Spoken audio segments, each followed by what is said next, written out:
আজকের এই ভিডিওতে আমরা এমন এক প্রশ্নের উত্তর খুঁজতে চলেছি যেটি বহু শতাব্দী ধরে মানুষকে ভাবিয়ে তুলেছে। ভিনগ্রহী বা এলিয়েন কি সত্যিই আছে? রাতের আকাশে তাকিয়ে আমরা অনেকেই হয়তো এমন প্রশ্ন করেছি, এই মহাবিশ্বে কি শুধু আমরা একাই বাস করি? পৃথিবীর মতো অন্য কোনো গ্রহেও কি মানুষ বা প্রাণী বাস করে?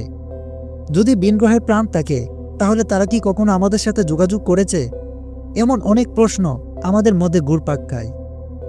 আজকের এই ভিডিওতে আমরা তুলে ধরব, আসলে কি ভিনগ্রহীদের অস্তিত্ব আছে, নাকি এটি কেবল কিছু মানুষের কল্পনা? এই বিষয়ে বিভিন্ন প্রামাণ্য ঘটনার বিশ্লেষণ, সরকারি গোপন নথি ও প্রকাশিত ইউএফও রিপোর্ট, বিজ্ঞানীদের মতামত এবং সাম্প্রতিক বৈজ্ঞানিকদের গবেষণার ফলাফল ইত্যাদি। চলুন তবে আজ আমরা এক রহস্যময় অভিযানে বা ভিনগ্রহীদের অস্তিত্বের সন্ধানে বেরিয়ে পড়ি। তার আগে আমরা জেনে নিই ভিনগ্রহী আসলে কি। ভিনগ্রহী বা এক্সট্রা টেরেস্ট্রিয়াল লাইফ বলতে এমন কোনো জীব বা বুদ্ধিমান প্রাণীকে বোঝানো হয় যারা পৃথিবীর বাইরের কোনো গ্রহ, উপগ্রহ বা গ্যালাক্সিতে বসবাস করে। তার মধ্যে সবচেয়ে পরিচিত শব্দ হলো এলিয়েন, যেটা আমরা বিভিন্ন সিনেমা, বিভিন্ন বই বা গেমসে দেখে থাকি। তবে বাস্তবে ভিনগ্রহী দেখতে অবিকল মানুষের মতোই নাকি অন্য কোনো প্রাণীর মতো? বিভিন্ন গবেষণা থেকে জানা যায় তারা হতে পারে অণুজীবের মতো ছোট, আবার হতে পারে উচ্চ প্রযুক্তি সম্পন্ন মহাজাগতিক সভ্যতার নেই। তবে ভিনগ্রহী দেখতে আসলে কেমন সেটা এখনো পর্যন্ত কেউ বলতে পারে না। আমাদের নিজস্ব গ্যালাক্সি মিল্কি ওয়েতে আছে প্রায় 100 বিলিয়ন গ্রহ এবং মহাবিশ্বে রয়েছে প্রায় 2 ট্রিলিয়ন গ্যালাক্সি। তাহলে এবার প্রশ্ন জাগে, এত কোটি কোটি গ্রহের মাঝে কি প্রাণের অস্তিত্ব শুধু পৃথিবীতেই সীমাবদ্ধ? এ নিয়ে 1961 সালে বিজ্ঞানী ফ্রাঙ্ক ড্রেক একটি গাণিতিক ফর্মুলা তৈরি করেন, ড্রেক ইকুয়েশন নামে। এর মাধ্যমে গণনা করা হয় সম্ভাব্য বুদ্ধিমান সভ্যতার সংখ্যা।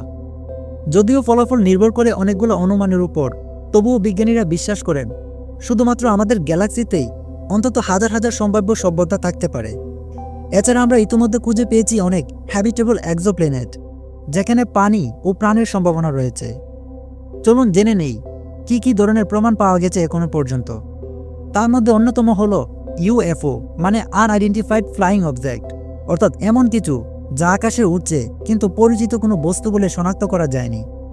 1947 সালে যুক্তরাষ্ট্রে রোজওয়েল ইনসিডেন্ট ঘটে, যেখানে অনেকে দাবি করে একটি ভিনগ্রহীর যান ভেঙে পড়ে। সামরিক সূত্র মতে সেটি ছিল গোপন নজরদারি বেলুন, কিন্তু অনেক প্রত্যক্ষদর্শী আজও বলেন সেটি ছিল ভিনগ্রহের যান। 2017 সালে নিউ ইয়র্ক টাইম প্রকাশ করে একটি গোপন তথ্য, এবং সেটা পেন্টাগন ইউএফও প্রোগ্রাম সম্পর্কে।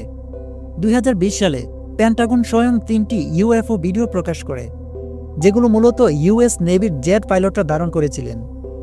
এসব ভিডিওতে কিছু অদ্ভুত গতিবিধি বস্তুকে দেখা যায়, যেমন হঠাৎ গতি পরিবর্তন হওয়া, শব্দের চেয়ে বেশি গতি বেড়ে যাওয়া, কোনো ইঞ্জিন বা ডানা নেই তবুও উড়ে চলা ইত্যাদি।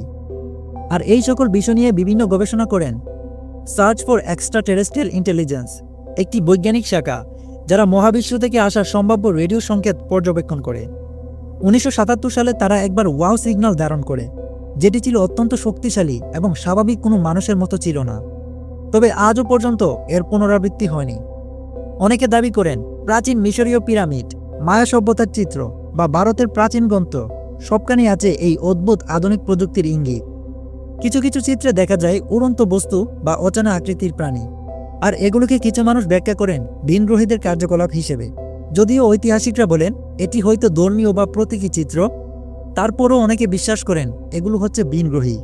অনেক গবেষক বিশ্বাস করেন ভিনগ্রহীদের অস্তিত্ব সম্পর্কে, এবং বিশ্বের অনেক সরকার ভিনগ্রহী সংক্রান্ত তথ্য গোপন করে রেখেছে। কিন্তু কেন গোপন করে রেখেছে তা নিয়ে এখনও কোনো উত্তর কেউ সঠিকভাবে বলতে পারেনি। যুক্তরাষ্ট্রের নেভাদায় অবস্থিত এরিয়া 51 নিয়ে অনেক রহস্য রয়েছে। অনেকে বিশ্বাস করেন এখানে ভিনগ্রহীদের অনেক প্রযুক্তি পরীক্ষা করা হয়, কিন্তু সরকারিভাবে তা অস্বীকার করা হয় এবং সাধারণ মানুষকে সেখানে যাওয়ার নিষেধ করা হয়। বিশ্বব্যাপী অনেক প্রাক্তন সরকারি কর্মকর্তা, বিজ্ঞানী ও সামরিক কর্মী এখনও দাবি করছেন তারা জানেন ভিনগ্রহী আছে। 2023 সালে আবারও মার্কিন কংগ্রেসে ইউএফও সংক্রান্ত সরকারি শুনানি অনুষ্ঠিত হয়। সেখানে বলা হয় সরকার নন হিউম্যান বায়োলজিক্স বা অমানবীয় জীবনের অংশ উদ্ধার করেছে। যদিও নিশ্চিত প্রমাণ এখনো প্রকাশ্যে আসেনি, কিন্তু প্রশ্ন হলো যদি ভিনগ্রহী থাকে তাহলে তারা কোথায়? আর এই প্রশ্নটিকে বলা হয় ফার্মি প্যারাডক্স। এনরিকো ফার্মি নামে একজন পদার্থবিজ্ঞানী প্রশ্ন করেছিলেন, মহাবিশ্বে যদি এত সভ্যতা থাকে তাহলে তারা কোথায়? আমাদের সাথে যোগাযোগ করছে না কেন? এই প্রশ্নের কিছু সম্ভাব্য ব্যাখ্যা অনেক গবেষক দিয়েছেন, যার মধ্যে জো হাইপোথেসিস বলেন তারা আমাদের পর্যবেক্ষণ করছে কিন্তু যোগাযোগ করছে না। কেউ কেউ বলে তারা আমাদের মতো প্রযুক্তিতে পৌঁছায়নি বা পৌঁছে গেছে এবং বিলুপ্ত হয়ে গেছে। আবার অনেকে বলে তারা যোগাযোগ করছে কিন্তু আমরা ধরতে পারছি না। কিন্তু এখনো পর্যন্ত গ্রহণযোগ্য কোনো উত্তর আমরা পাইনি। বিনগ্রহীদের বিষয়ে অনেক প্রখ্যাত বিজ্ঞানীরা অনেক কিছু বলেছেন, যার মধ্যে স্টিফেন হকিং বলেছিলেন বিনগ্রহীরা যদি আমাদের খুঁজে পায় তারা হয়তো আমাদের দাসে পরিণত করতে পারে, আমাদের সতর্ক থাকা উচিত। কার্ল স্যাগন, যিনি কসমস সিরিজের রচয়িতা, তিনি বিশ্বাস করতেন মহাবিশ্বে প্রাণের অস্তিত্ব থাকা খুবই যৌক্তিক, কিন্তু প্রমাণ পাওয়া এখনও কঠিন। কিন্তু মহাবিশ্বে আসলেই কোনো প্রাণীর অস্তিত্ব আছে কিনা তা নিয়ে নাসা, ইসা এবং জেমস ওয়েব টেলিস্কোপ সবাই এখনও এর সন্ধানে নিয়োজিত রয়েছে। সম্প্রতি নাসা এবং অন্যান্য সংস্থা ইনসেলাডুস, ইউরোপা এবং মার্সে প্রাণের খুঁজে রোবট পাঠিয়েছে এবং জেমস ওয়েব টেলিস্কোপ বিভিন্ন গ্রহের বায়ুমণ্ডল বিশ্লেষণ করছে, যেখানে অক্সিজেন, মিথেন বা ওয়াটার ভাপর পাওয়া যাচ্ছে। এছাড়া breakthrough listen project, TESS এবং ক্যাপলার মিশন সবাই কাজ করছে একই লক্ষ্য নিয়ে, যে বিনগ্রহে আসলেই কোনো প্রাণের অস্তিত্ব আছে কিনা। কিন্তু প্রশ্ন হলো, যদি বিনগ্রহীরা সত্যি আমাদের সাথে যোগাযোগ করে তাহলে কি হবে? এ নিয়ে বিভিন্ন গবেষক বলেন বিশ্বজুড়ে রাজনৈতিক ও ধর্মীয় ধাক্কা আসতে পারে, প্রযুক্তিগত বিপ্লব হতে পারে, তারা হয়তো আমাদের এমন কিছু শেখাতে পারে যা কল্পনারও বাইরে। আবার অনেকে বলেন সংঘর্ষ হওয়ার আশঙ্কাও রয়েছে। ইউনো ও নাসা ইতিমধ্যে কিছু পরিকল্পনা করেছে। যদি এলিয়েনরা যোগাযোগ করে তাহলে আমরা কিভাবে এর প্রতিক্রিয়া জানাবো? এই ভিডিও থেকে আমরা জেনেছি বিনগ্রহীদের অস্তিত্ব নিয়ে বহু প্রশ্ন রয়েছে, বহু দাবিও রয়েছে, আবার প্রমাণেরও অভাব রয়েছে। তবে একটা জিনিস নিশ্চিত, আমরা আর আগের মতো একা নই।